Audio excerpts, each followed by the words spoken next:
bringing you the best in country and Irish music. This is your station, irishcountrymusicradio.com.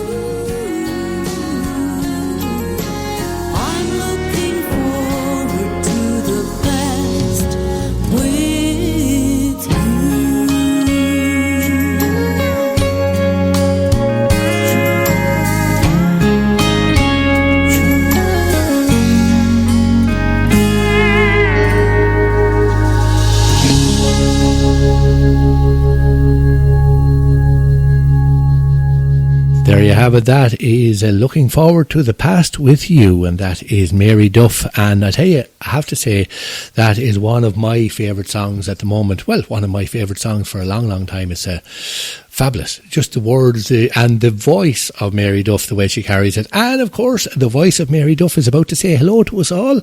Hello there, Mary. How are you? Sorry, I had you cut off there for a second, Mary. Apologies. I said, hello, Seamus. That fiver worked well that I gave you earlier. Yeah, well. It was a great info. Well, you see, I work very cheap. You know, I'm a very cheap sort of. Says you, if you knew that, you would have had me up fitting shelves or something. Like, I mean, you know, a fiver would have done for you for the whole day and all. You know, you much for a fiver nowadays. You would not. You would not. Like, I mean, it'd have to be a tenor, or even one of the three Irish tenors. Although, whether I could see Ronan Tynan or Anthony Cairns or anyone actually fitting shelves or doing it. They're great people themselves too. So They are. Actually, Anthony would be a neighbour of my own, and if you're listening in, Anthony, great. Oh yeah, a neighbour of my own and a friend from years back. Oh, I didn't know that. Yeah. Cheers, there you have it now. You see, I'm a yellow belly, and we're often wondering about actually turning his house into a sort of a Graceland for Kilteely in the county of Wexford. Yeah, you know, you never know. Yeah. And if Betty... That's what I'm the same. I'd be afraid to get rid of all my yellow dress in case when I die, people might up a museum or something. Well, actually, I'm just wondering, just the idea of that now, I'm just wondering, like, because I have been to Graceland and I saw I saw the jungle room and all the leopard skin stuff, furniture and everything, and I'm just wondering, in Mary Duff's house, would you have the leopard skin furniture and all that, or would you be... But you know, one of the first outfits I had when I was in a band called Jukebox was a whole leopard skin suit. Boots, high boots up above the knee, pair of leopard skin shorts with a half neck top. And that was my outfit for one time. I remember that well. We had handouts done with them. But that was a rock and roll band. I was in rock and roll charts, and that was one of the outfits. So there you go. There you have it. God help us. There's a vision, anyone listening in now, and I don't want to see any of the men dressing up in that now, but any ladies feel free to do so. Well, no, I haven't got that outfit still. I have a lot of outfits still. I'd be keeping up. I'm keeping up for. I'm a bit of a hoarder, you know. I don't have that particular one, so I'm sorry with that. Well, that's a great little outfit to have, all right. No, I'm actually thinking, So it's leopard skin boots up as far as your knee, the leopard skin halter top, and the shorts. Oh, right, yeah. And were the kind of Daisy Dukes or the shorts, or what were the... Oh, they were just short shorts. Oh, very short. All right, yeah. Yeah, and a half neck top then as well. Yeah. Oh, there's loads of handouts. I'm just running out there. I would have one of them then. Just if you ever get one, send it down here. We'll definitely put it up on our website. You know what I mean? It might be a whole new career for me now. It could be. It comes back in fashion again, doesn't it, Seamus? It does. Like, I mean, sure, even some of the clothes I'm wearing will be back in fashion very soon again. You know, so there you go. Yeah, but everything comes back. That was when you were in a rock and roll band, was it? That was the early 80s. Yeah, a band called Jukebox. It was actually a breakaway band from Ray Lyon and the Hillbillies. Oh, right. Yeah, John Ryan was the keyboard player, and Billy Burgoyne, who was Ray Lyon's drummer, was one of the lead singers, along with myself, and Billy Condon. He played the double bass. He was the fiddle player with Ray Lyon as well. And like they're still playing in bands still at the moment. So well, sure, I know Billy. Yeah. Billy's a great drummer, actually, fabulous drummer. Oh, Billy, fantastic! Billy Burgoyne, from Galway. Yeah.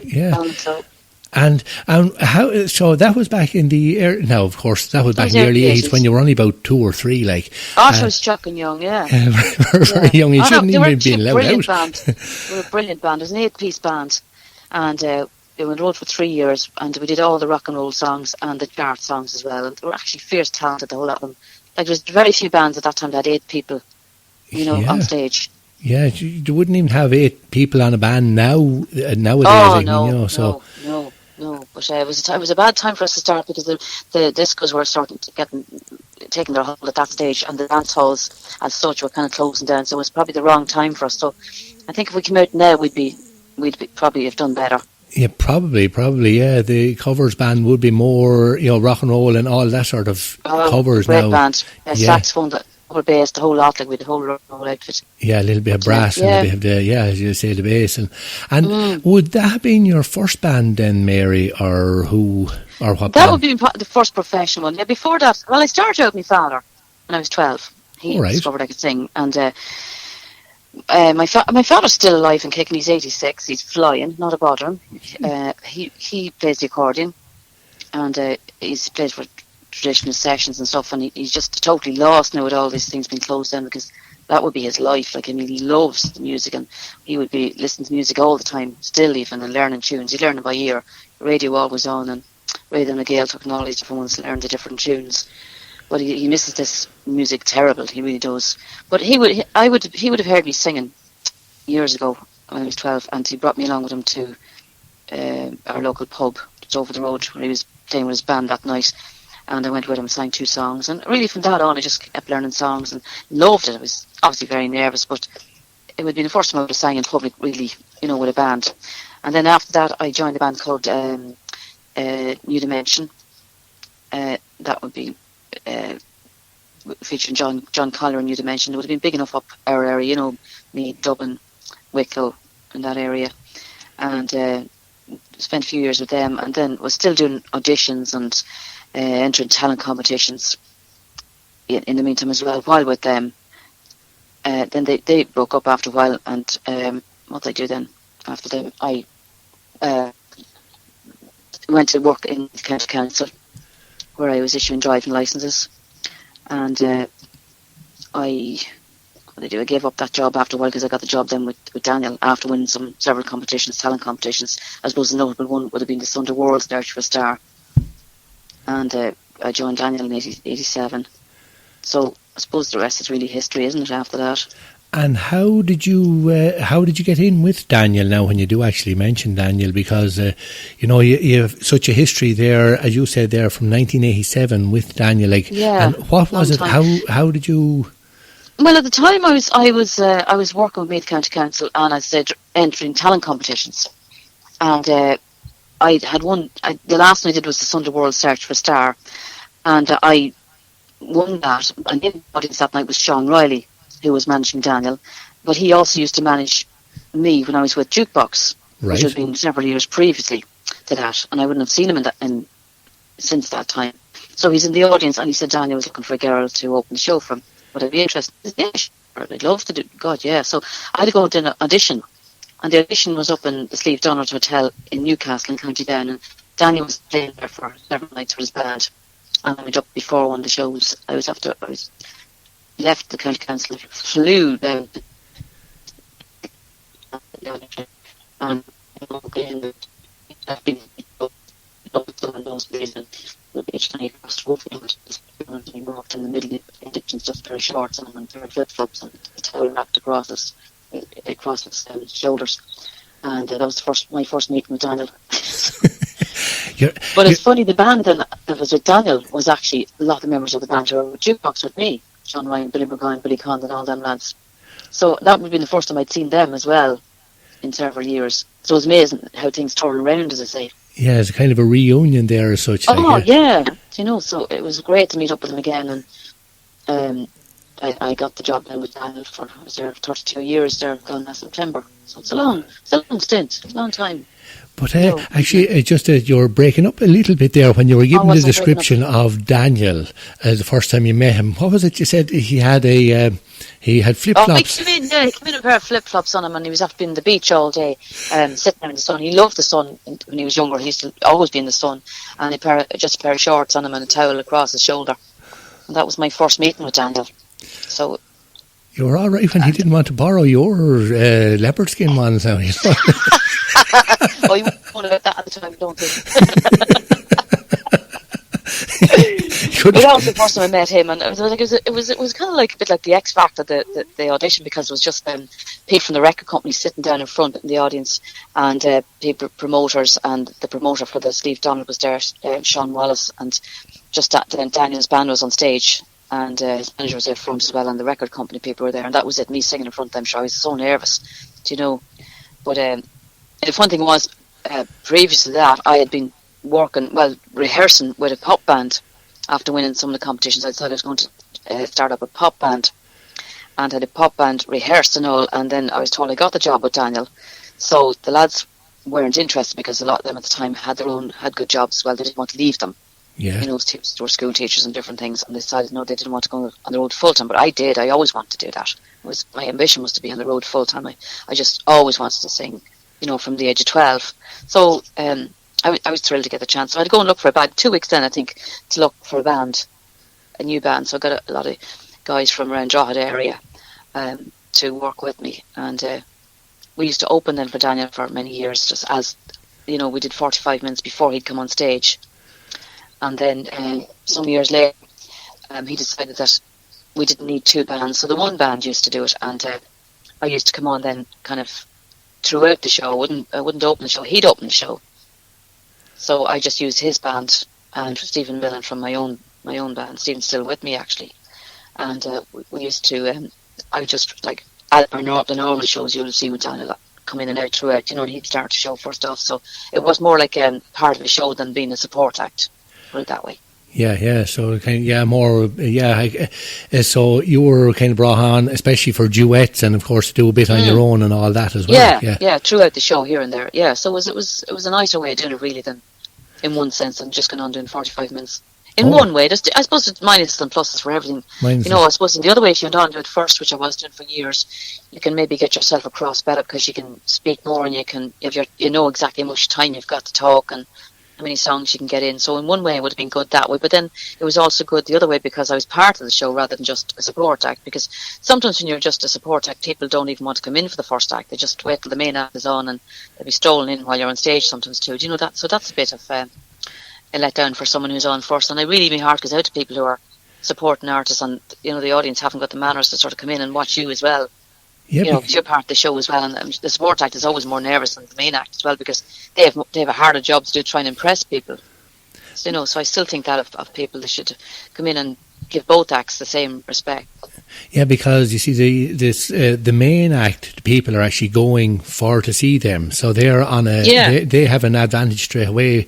Whereas the support act has to try and not just warm up, but win them over, win them over, to them. You're kind of going out to a strange crowd. And, that's right. You wouldn't be familiar with them, and you're working twice as hard to try and get yourself across and do what you think is right as well. And then you see people walking in the middle of your songs and stuff. It can be very off-putting. So my heart goes out for people who are just support acts as such. It is harder. Yeah, coming in with a couple of pints and looking around and crossing in front of yeah. And you're there and up on the stage and hold on there now, if your man is not looking, and if I can get everyone to look the other way, I'll swing this microphone stand and take the head off him. He won't even know. I never chanced that one now. I never went that far. But it's after putting an idea in your head, though, isn't it? You could be a bad influence to me, so you could, Shem. I could lead you astray. You could. Although, in fairness, now the lot of shows we did would have been all concerts, so people would be quiet anyway. People in concerts do actually sit and listen, to the shows anyway. And I suppose as I got better known as well, it would have been a lot easier, because I would be known to the audience then as well, being with Daniel for so long. I would have got the same respect then. But I'm just saying, for people starting off, it can be very daunting, they're not used to an audience and such. Because oftentimes, actually, the support act could be they're like a lot of big bands have started out as the support act. That's right. That's right. Yeah, they did. Yeah. And that's a way of them actually getting a bit of publicity or a bit of exposure. So well, that's why they would be there in the first place, to try and get, tailgating someone to get on their success, and hopefully if the audience, some of them like them, that they'll get maybe a record deal or something out of it as well. So that's how a lot of bands would have started. But sure, even And- if and- I'm sorry, go ahead. Sorry. No, go on. I was just going to say there, actually, the Beatles, I think it was, like on Roy one Orbison. and they, like the Beatles and other bands as well, have actually started out as the support act. And even if I'm not mistaken, the Jackson 5 started that way, whereby they were the support act, and by the end of the concert tour, they were the main act. And that was it. Like, it's funny. I remember a fella used to go and see Roy Orbison all the time, and the Beatles used to support him at one stage. And this friend of mine, he's dead now, God rest him, he's up above looking down, but he didn't like the Beatles at all. He couldn't wait for them to be over so he could see Roy Orbison. Isn't it funny? And then the Beatles got to be huge. I mean, worldwide. Yeah. So it just tells you, not everyone's taste is right either. You have your own taste, but it doesn't mean that you might be able to predict who's going to be a hit. No. And so then, and who would actually, now when we are talking Beatles and like that, who would be your influences, Mary? Oh, in the early years, Patsy Cline. Love Patsy Cline. I always love Patsy Cline. Love Emmylou Harris as well. I just like Patsy Cline. She's so gutsy, and she just always sounded, strong and great passion in her singing. I just like the way she sang. And Emmylou had lovely songs as well. A lot of story type songs too. I like songs like that kind of mean something. You can relate to them, and people listening can relate to a lot of songs. Particularly country songs. I think anyone can relate to them anyway. But I like a lot of different singers. I mean, I love Tina Turner as well. It's not just amazing. And Whitney Houston, oh my gosh, what a singer. You know what I mean? And Barbara Streisand and people like that as well. And then I like Sean Keane. He's on the Irish side. I love Sean Keane. I went to see him several times. He's just amazing. It's just his presence and his charisma and the stories he tells. And, he's so funny without actually meaning to be funny. He's a great character about him. Like, it's not just a particular style of song. I don't just like country singing. I just like country music and that's it. I like loads of different kinds of music, and I like singing loads of different types of music as well.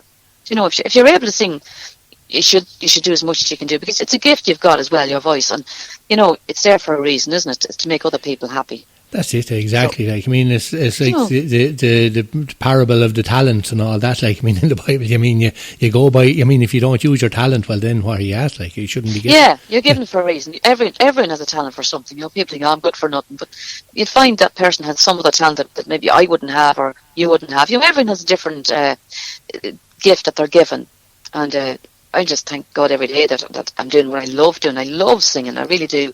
And, it puts a smile on my face when I go up and sing for people or whatever. And I get as much of a thrill out of it as they do, and hopefully that they'll enjoy it as well as much as I do. Now, of course. That's what you always hope anyway when you're doing a show. You're hoping that the audience will love what you love. Yeah, well, I've seen you in action and I love what you do anyway, And actually, one gentleman that did love what you did was Mr. Brooks. They call him Garth back home. Yeah. You were claim to fame on that one, Mary, if I'm not mistaken. You were. Go on, tell us, what is your claim to fame with? I would be the only person, I suppose, on this side of the water to have supported him. I was a support act with him way back in 1991. He came to the Cambridge Theatre in London, and the previous night I was up with my band up in Thurso, way up on the top of Scotland, and it took us 18 hours to drive down to the Cambridge Theatre, but I knew it was going to take that long, but we didn't mind because we really, really wanted to work with him. And, he's a big act in America at the time. He was after him playing at a big 60,000-seater arena the night before in America. And he came down to the Cambridge Theatre then, and it would be a relatively small theatre for him, considering that size of place he was the night before. But we were just so excited to be on the show with him. He wouldn't have been as well known here or in England at that time. He was just trying to get himself across, and the concert would have been mainly for people in the media, like newspapers and country music magazine people and radio people and television people, to try and get him promotion and get him known. So it was a great honour for me to be opening the show for him, and he was very nice as well, because at the time, I remember, he used to curl up my hair with the curling tongs, and there was any stockings in my dressing room, and I just knocked on his door and said, "Excuse me, Mr. Brooks, would you mind if I went in and use the socks in your room? There's none in mine." He said, "No problem, ma'am. You come right ahead, ma'am. Everything was ma'am." And I thought, he must think I'm 100, because, you never really call anyone ma'am in Ireland unless they're really old. I would have thought at the time anyway. And I probably hadn't met any Americans, because there wouldn't be that many of them, I suppose, in Ireland at that time either. But then I found, of course, it was a respect thing with him. He was very nice, and his wife was with him at the time, Sandy.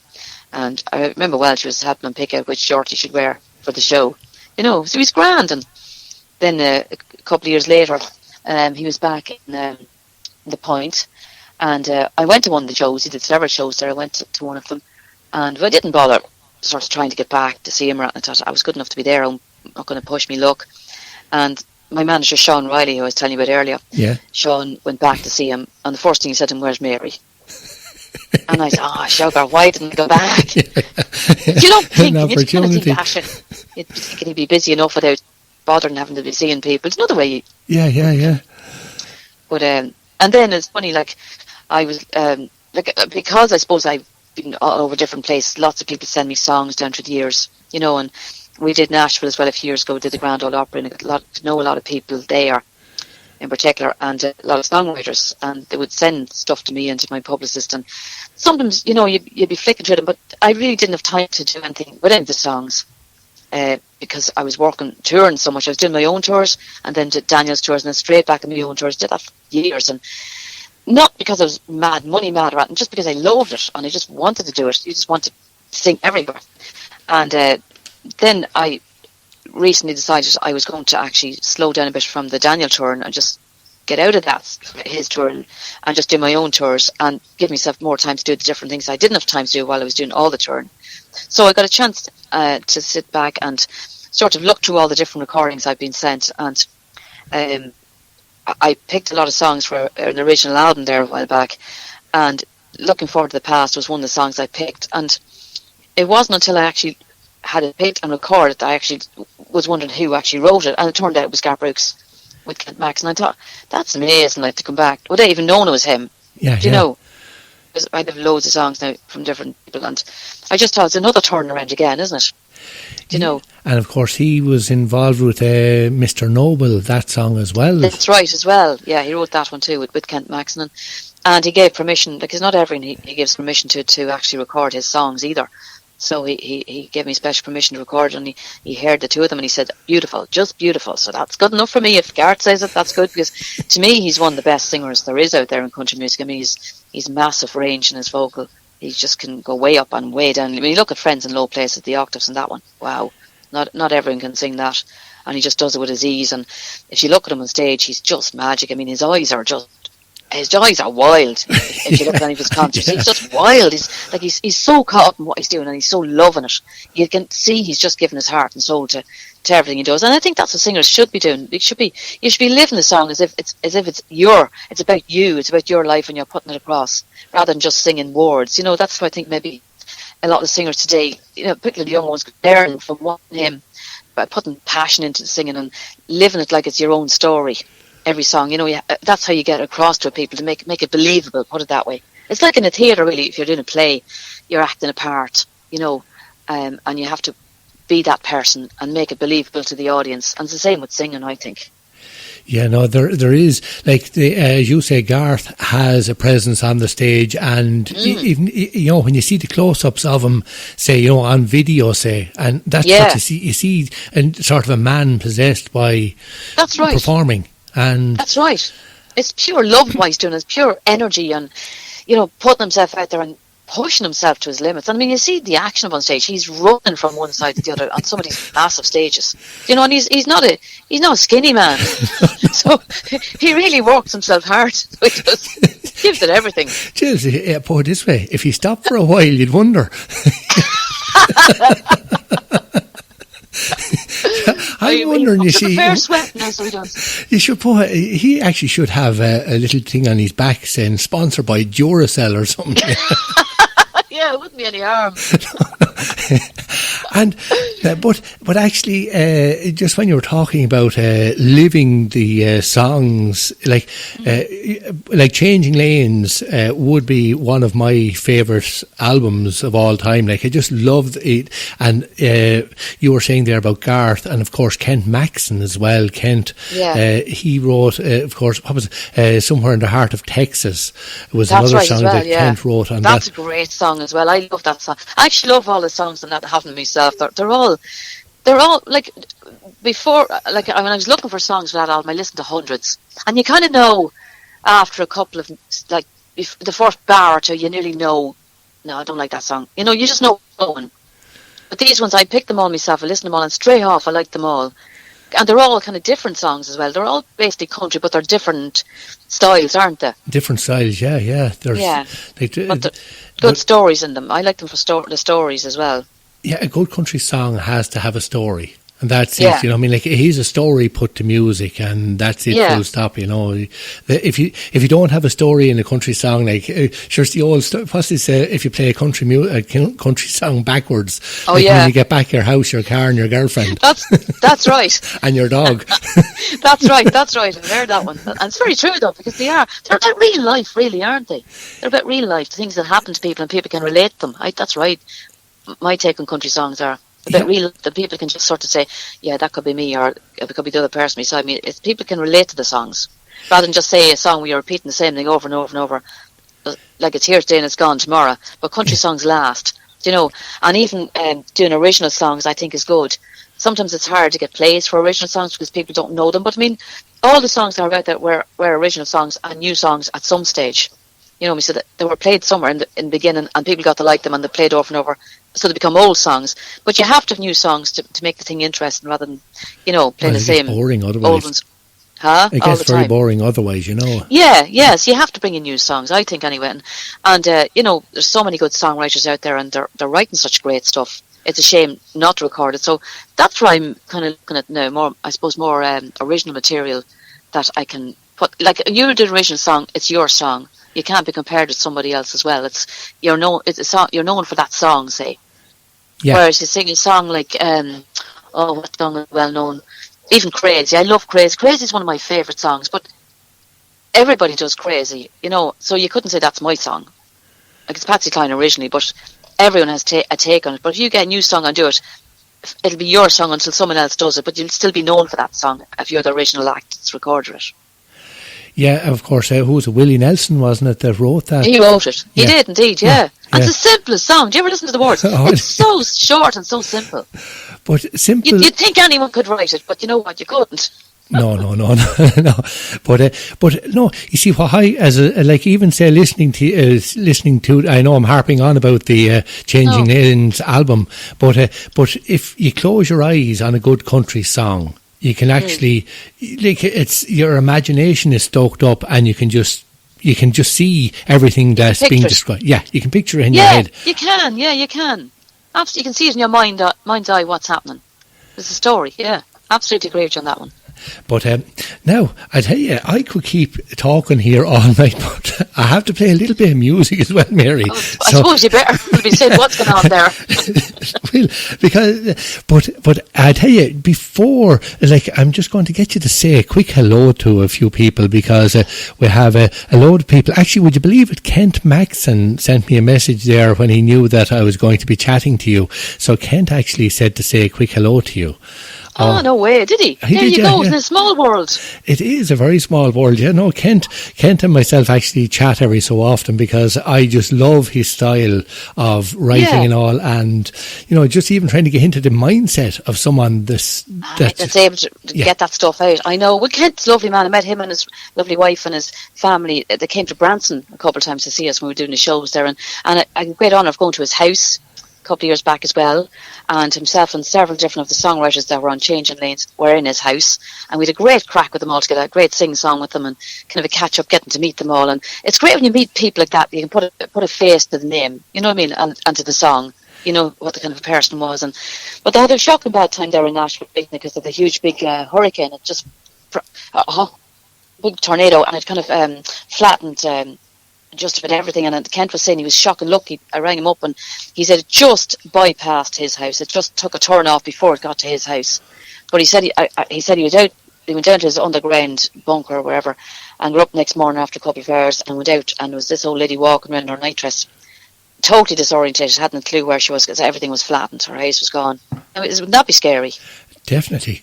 God, like, I mean, we'd have a bit of a storm here, but we wouldn't have anything like that, you know. Nothing like that, no. So my heart out them at that time. They were all struggling to get their homes up and running, and I suppose scary times to them as well. And then this COVID thing happens as well. So I mean, Yeah. It didn't rain, but it poured, didn't it? Yeah, it definitely did that. Like, Yeah. I mean, it's someone... It makes you all think that, like, life is very fickle, isn't it, really? And you can't really plan too far ahead because, I mean, something like this happened, this COVID thing, out of the blue. Nobody was prepared for it. Absolutely nobody.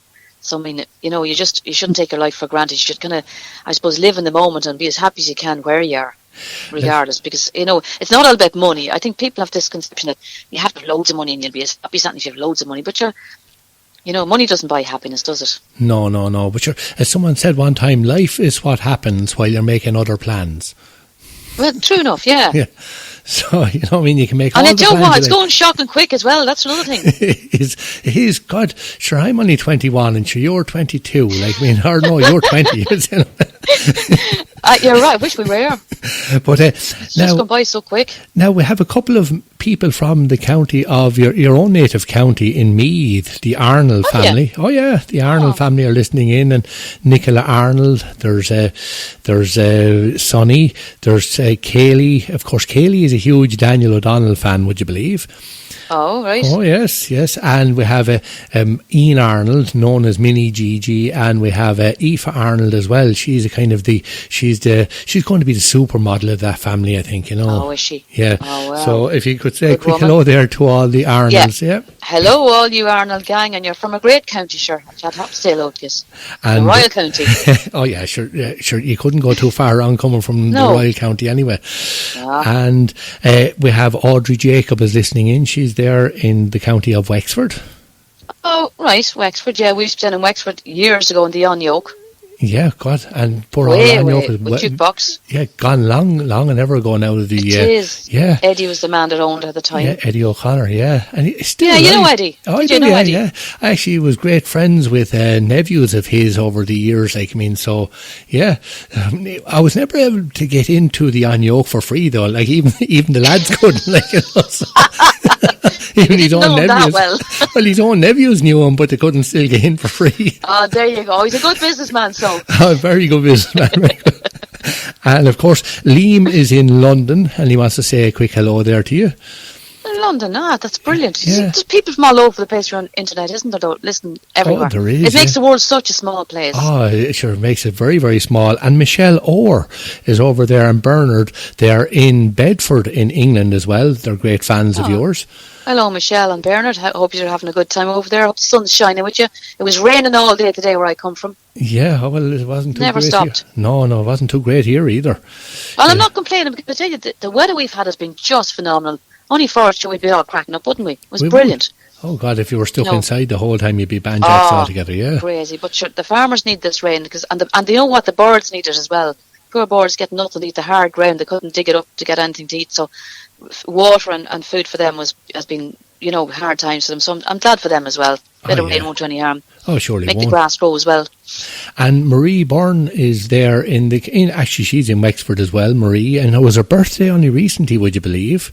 Oh, happy birthday to you, happy birthday to you, happy birthday dear Marie, happy birthday to you, whenever it was. Yeah, and she's only 21 as well. Well, I know 21. A real age, but we won't say, yourself. Great age. And Maureen Burke is there she's up there in Leitrim. Leitrim, lovely Leitrim. Lovely Leitrim, Hello, Maureen, lovely Leitrim. Great song as well. And I'd say you've sung it many a time. Do you know, I've never sung it. Well, now you're going to have to rectify that situation. There's only one person ever sang that song. Larry. Larry, yeah. Larry, he's the that only was one his that could song. do it. Yeah, as you said, gorgeous song. Yeah, but as you said, you see, before, if someone makes a song their own, it's very hard to cover it, It's That's exactly right, because you wouldn't sing as well as Larry. Larry's the only one who could sing that song. So, do you know what I mean? He did a good job, and he could fairly good down to the low notes, I'll tell you as well, couldn't he? Oh, yeah. You know. And Howard Myers, you probably know Howard. He's here on the station. Yeah, I do. Yeah, Howard said to say hello to you as well. Hello, Howard. I hope you're doing all right. I haven't heard from you in a while, and hope the health is holding out. Obviously is. Great that you're listening in, and great man altogether. He was great for the plays as well, being a DJ himself. A pure gentleman, and of course the coolest man that ever was put on 2 feet. He's so cool. Did you know now, and it's a story I've told before, that the Eagles got back together because of Howard Myers? because the the Eagles said that they would get back together when hell froze over, and Howard Myers went down to hell, and he was so cool that he froze the whole place over, so the Eagles were compelled to get back together.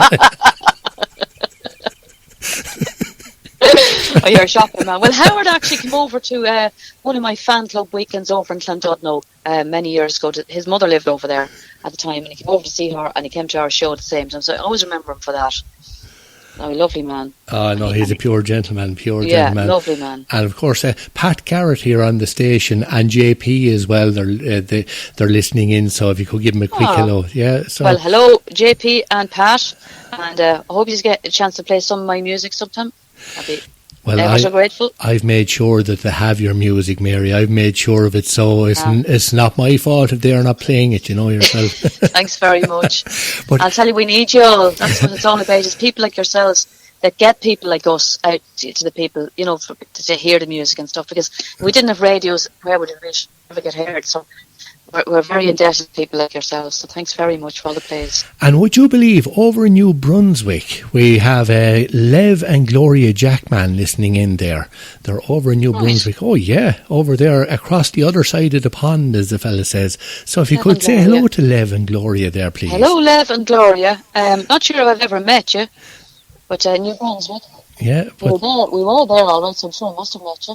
Yeah, they were probably in the audience, I'd say. They were probably in the audience. Yeah, they must be, because we've been there all right, in New Brunswick.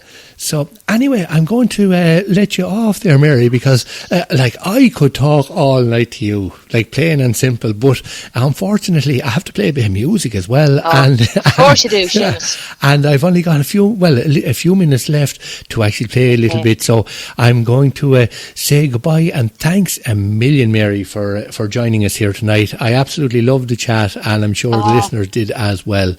And no bother at all, Seamus. Thanks a million for taking time out. I'm sorry if I talk much. Oh, no, God help us. No, it's my own fault, because when I get talking and like it, you get on a roll. Yeah, you get on a roll. Yeah. And but sure, there's nothing else to be doing these days. Isn't it great we all have time to talk? I think that's one of the good things about this thing. We're able to slow down and, get to know your neighbours. Even at home, there's people I never even seen before. They're walking roads and they're stopping for a chat, which they wouldn't before. They'd be too busy running or flying in the cars when they wave at you. Now they're chatting and talking, and it's brilliant that people have the time for other people. So I think that's one of the good things, and it might make people slow down and just smell the roses. Do you know? Smell the roses, and of course with a drop of rain now, the roses will be able to be nice and blooming. Yeah, they'll be blooming. Well, that's where we have. That's where I'm going to let you go, Mary. But as I said, thanks a million. I absolutely loved our conversation, and looking forward to meeting up with you again as soon as all this whole. I hope so. Yeah. Hopefully. I hope so. Thanks a million, and hello to all your listeners, and keep safe out there and mind yourselves. And of course, Steve listening in as well. Steve, thanks a million, Steve of course. Millen, he's listening, he is. Yeah, and thanks a million for Steve, of course, was able to put everything in place, like, so that we could have our chat here tonight. So thanks a million, Steve. Great to, and I've had he's a good lad for that. He's a right one. He's a cool looking dude. He's not as cool as our Howard, but he does have that just sort of that cool thing about him, you know. He does. I think sometimes we should be in a rock band the way he looks. The first time I saw him, that's what I said. I know. Actually, looks can be deceived, isn't that right? Anyway, thanks a million, Mary. Thanks a million, Mary. And here's one of Mary's, Somewhere in the Heart of Texas. Thank you, Mary. Bye. Bye-bye. It was 2 a.m. at the Palo Duro on a rainy autumn night. Bringing you the best in country and Irish music. This is your station, irishcountrymusicradio.com.